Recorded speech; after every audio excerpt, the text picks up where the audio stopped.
விழிக்குத் துணை திருமென் மலர்பாதங்கள் வேய்மை குன்றா மொழிக்குத் துணை முருகாவெனும் நாமங்கள் முன்பு செய்த பழிக்குத் துணை அவன் பன்னிரு தோளும் பயந்த தனி வழிக்குத் துணை வடிவேலும் செங்கோடன் மயூரமுமே. அன்பு நண்பர்கள் அனைவருக்கும் எனது பணிவான வணக்கங்கள். இந்த பதிவுல ஒவ்வொரு ராசிக்கும் 2026 புத்தாண்டு எப்படி இருக்குன்னு பார்க்க போறோம். பொதுவாக ஒரு வருஷம் தொடங்குறதுன்னா எல்லாருக்குமே இந்த வருஷத்துல பலவிதமான எதிர்பார்ப்புகள் இருக்கும். நம்ம வேலையில எப்படியெல்லாம் நமக்கு முன்னேற்றம் வேணும், இல்லை பொருளாதாரத்துல எப்படி நம்ம சிறந்து இருக்கணும், இல்லை வீடு வாங்கணும், கார் வாங்கணும், இல்லை புதுசா பிஸ்னஸ் தொடங்கணும், இல்லை பிஸ்னஸ்ல இந்த மாதிரியான முன்னேற்றங்களை முன்னெடுக்கணும், இந்த வருஷமான இது நடந்துடணும். அதாவது குழந்தைங்க படிக்கிறாங்கன்னா இந்த மாதிரி படிப்புக்கு சீட்டு கிடைக்கணும், இது மாதிரி திருமணம் நடக்கணும், குழந்தைங்களுக்கு இந்த வருஷத்துல திருமணத்தை நடத்தி வச்சிடணும், இந்த மாதிரி இந்த வருஷமான ஒரு வீடு கட்டிடணும். இப்படி ஏதானும் ஒரு எதிர்பார்ப்புகளை ஒரு வருஷம் ஆரம்பிக்கும் பொழுது நமக்கு ஏற்படுறது இயற்கை.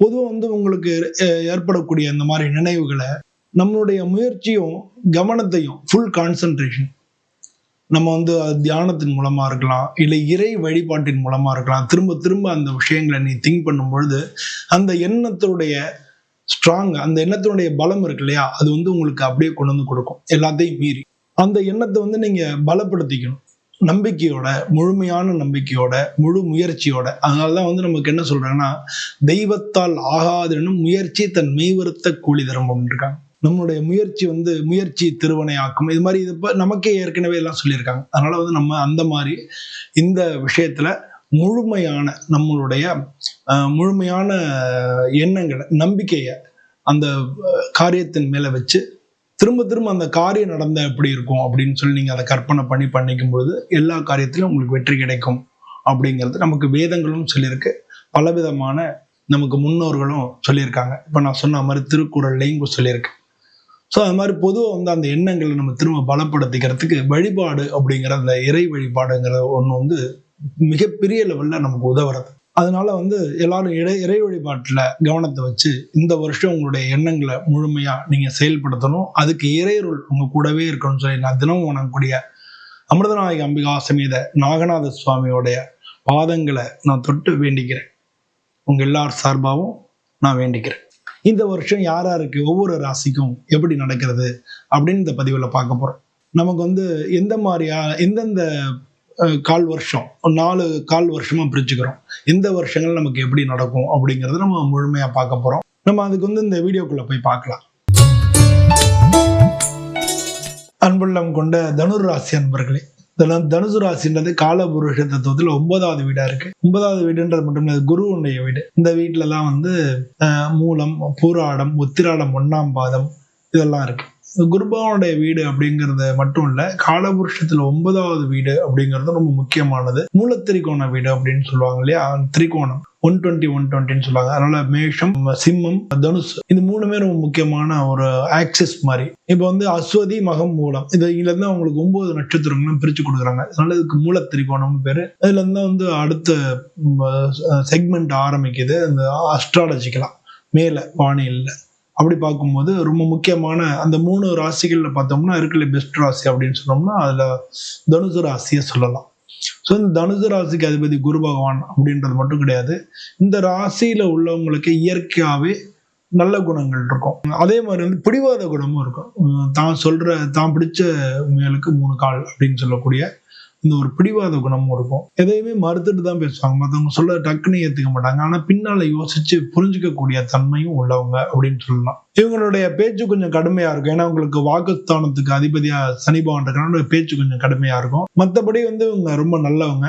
நல்லா இவங்களோட புகழ்ந்தோம்னு வச்சுக்கோங்களேன், இவங்களை நல்லா சூப்பராக நீங்க அவங்கள மாதிரி உண்டான புகழ்ந்து இவங்களோட காரியம் சாதிக்கிறது ரொம்ப ரொம்ப ஈஸி. தட்டி கொடுத்து வேலை வாங்குறது இவங்க ரொம்ப நல்லவங்க, நல்ல விசுவாசி. இவங்களை நல்லா நம்பிக்கையானவங்களா, நேர்மையானவங்களா நம்ம வேலைக்கு வச்சுக்கலாம். அந்த மாதிரி உள்ள ராசிகள்ல தனுசு ராசி 1. இவங்களுக்கு இந்த 2026 இது எப்படி இருக்கு அப்படின்னு பார்க்க போறோம். இந்த 2026 ஆரம்பிக்கும் போது இவங்களுடைய ராசியில தான் சூரியன், செவ்வாய், புதன், சுக்கிரன் இந்த கிரகங்களா இருக்கு. உங்களுக்கு 3வது வீட்டுல ராகு பகவான் இருக்காரு. அவர் 11வது பார்வையா உங்க ராசியை பார்க்கிறார் அப்படிங்கிறது ஒரு விஷயமா இருக்கு. அதே மாதிரி உங்க ராசியை சனி பகவான் 4ஆம் இடத்துல இருக்காரு. அவரு அர்த்தாஷ்டம சனியா உங்களை பாக்குறாரு. அது மாதிரி உங்களுக்கு குரு பகவான் 7வது வீட்டுல இருக்காரு. குரு பகவானும் உங்க ராசியை பாக்குறாரு.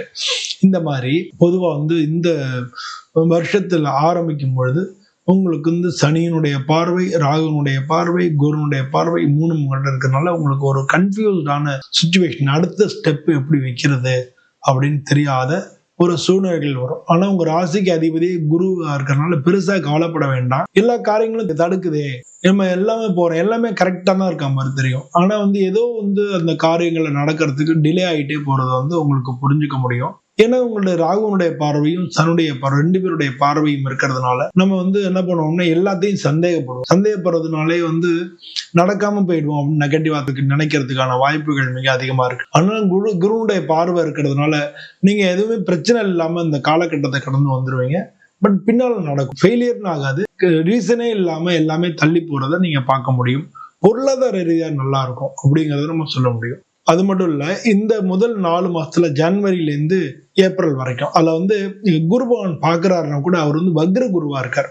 வக்ர குருவா இருந்து பாக்குறார். வக்ர நிவர்த்தி அப்படிங்கிறது பிப்ரவரி மாசத்துல இருந்து ஏப்ரலுக்குள்ள நடக்கும். அந்த காலகட்டத்துல உங்களுக்கு ரொம்ப ரொம்ப நல்லா இருக்கும்.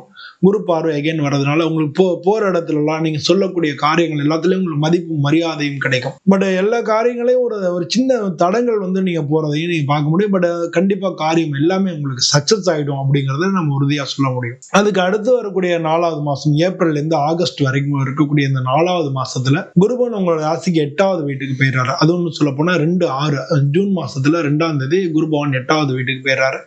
இந்த மாதிரி காலகட்டங்கள்ல 8ல குரு உச்சமா இருந்தா கூட அவர் 2ஆம் இடத்தை பாக்குறாரு அப்படின்னா குடும்பஸ்தானத்தை பாக்குறாரு, வாக்குஸ்தானத்தை பாக்குறாரு, பணபரத்தை பாக்குறாரு. நீங்களுடைய பேச்சுக்கு மதிப்பு கிடைக்கும். குடும்பத்துல நல்ல அமைதி நிலவும். குடும்ப சம்பந்தமான விஷயங்கள் எல்லாமே நல்லபடியா நடக்கும். புதுசா வீடு, இடம், நிலம் வாங்குறதுக்கான வாய்ப்புகள் நிறைய இருக்கும். ஏன்னா அந்த குரு 4ஆம் இடத்துல இருக்கக்கூடிய சனி பகவானையும் பாக்குறார். தன்னுடைய சொந்த வீட்டை உச்ச குருவா பாக்குறார். அதனால வாகனம், இடம், வீடு இது மாதிரியான விஷயங்கள் எல்லாமே உங்களுக்கு நடக்கும். பல பேர் வீடு வாங்கணும் யோசிச்சுட்டு இருந்திருப்பீங்க. நல்லபடியா வீடு வாங்குவீங்க, இல்ல வீடு கட்டிட்டு இருப்பீங்க.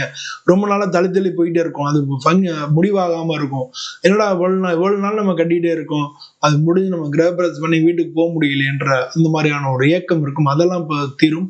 கண்டிப்பா அந்த காலகட்டங்கள்லாம் நீங்க வீடு வாங்குறதோ, இடம் வாங்குறதோ, ஏற்கனவே வீடு நிர்மிச்சிருந்தா கூட எக்ஸஸா நீங்க இன்னும் உங்களுடைய சேமிப்பா நீங்க இடம் வாங்குறதோ, வீடு வாங்குறதோ, இந்த மாதிரியான காரியங்கள் நடக்கக்கூடிய விஷயமா இந்த 2வது 4வது மாசம் உங்களுக்கு இருக்கும். அதுவும் முக்கியமா 6ஆம் மாசத்துக்கு மேல 8ஆம் மாசத்துக்கு மேல அந்த மாதிரியான விஷயங்கள்லாம் உங்களுக்கு நடக்கும். 3வது 4 மாசம் ஆகஸ்ட்ல இருந்து டிசம்பர் வரைக்கும். இந்த ஆகஸ்ட்ல இருந்து டிசம்பர் வரைக்கும் உள்ள காலகட்டத்தில் பாத்தீங்கன்னா ஆகஸ்ட்ல இருந்து அக்டோபர் வரைக்கும் குரு பகவான் உங்களுடைய 8வது வீட்டுல தான் இருக்கார்.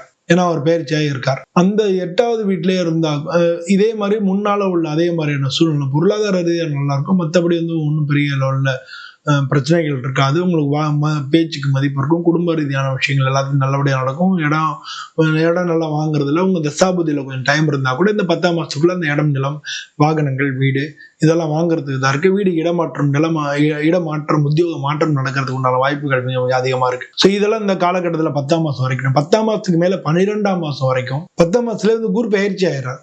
குரு பயிற்சி இல்ல, அதிசாரமா அடுத்த ராசிக்கு போறாரு. அதிசாரமா அடுத்த ராசிக்கு போறது ஆகஸ்ட் மாசம் 31ஆம் தேதி அவர் சிம்ம ராசிக்கு போறார். ஸோ சிம்ம ராசியிலேருந்து பார்த்தீங்கன்னா உங்களுக்கு பார்வை வந்துடுது.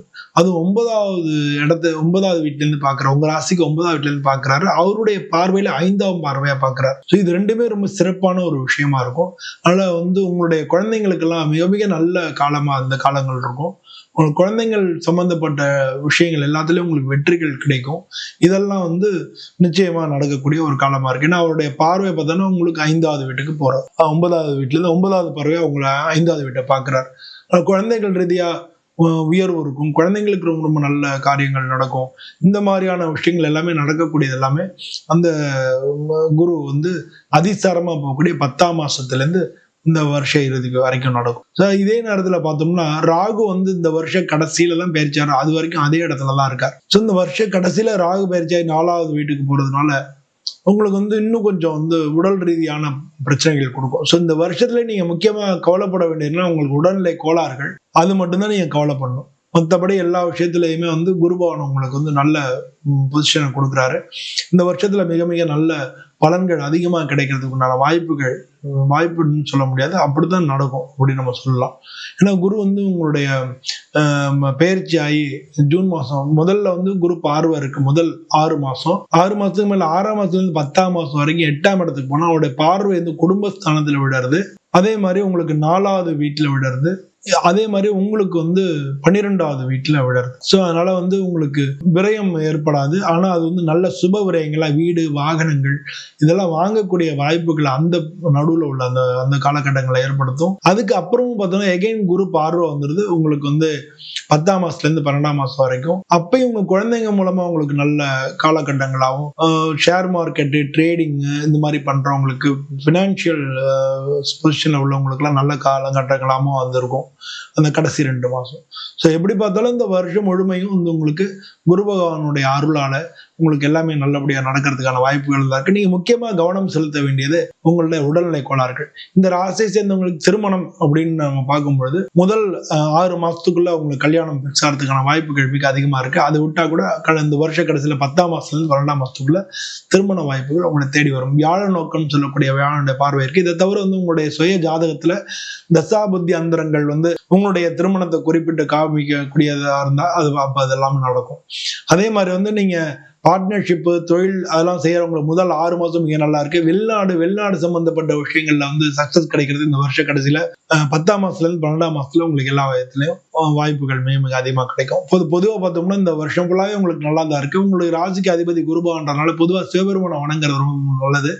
அதுவும் வியாழக்கிழமை அன்னைக்கு குரு தட்சிணாமூர்த்தியை வணங்கி 24 விளக்கு போட்டு ஒவ்வொரு தரம் சுத்தி வரும்போதும் ஒரு விளக்கு, அது மாதிரி 24 தரம் நீங்க சுத்துறது அப்படிங்கிறது மிக நல்ல பலன்களை கொண்டு கொடுக்கும். நான் இவ்வளவு சொல்ல இந்த நல்ல பலன்கள் இல்லாம உங்களுக்கு கொஞ்சம் பலன்கள் ரொம்ப அந்த மாதிரி சொன்னாரே நடக்கலையா அப்படின்னு நினைச்சீங்கன்னா நீங்க உடனே குருபகவான்கிட்ட போயிடுங்க. உங்களோட தசாபுதிகள்ல தான் பிரச்சனைகள் இருக்கும், அதனாலதான் அது மாதிரி நடக்கும். நீங்க உடனே வந்து சிவன் கோயில்ல போய் குருபகவானை வணங்க ஆரம்பிங்க. அதுவும் வியாழக்கிழமை அன்னைக்கு குருபகவானை விளக்கு போட்டு 24 தரம் சுத்துங்க. ஒரு தரம் சுத்தி வரும்போதும் ஒரு விளக்கேத்துங்க. இந்த மாதிரி நீங்க பண்ணிட்டு வந்தீங்கன்னா அந்த கஷ்டங்கள்ல இருந்து விடுபட்டு டக்குன்னு உங்களுக்கு ஒரு 3 வாரம் ஏத்தின உடனே அது மாறிடும். திரும்ப உங்களுக்கு நல்ல பலன்கள் கிடைக்கிறத நீங்க இப்ப கண்கூடா பார்க்க முடியும். சோ பொதுவா இந்த 2026 தனுசு ராசி அன்பர்கள் அனைவருக்கும் மிக நல்ல பலன்களே கிடைக்கும்னு சொல்லி நானும் சுவாமியை பிரார்த்தனை பண்ணிக்கிறேன். உங்க எல்லாருக்கும் மிகவும் நல்ல பலன்கள் கிடைக்கும்னு சொல்லி நானும் வேண்டிக்கிறேன். அனைவருக்கும் நன்றி, வணக்கம்.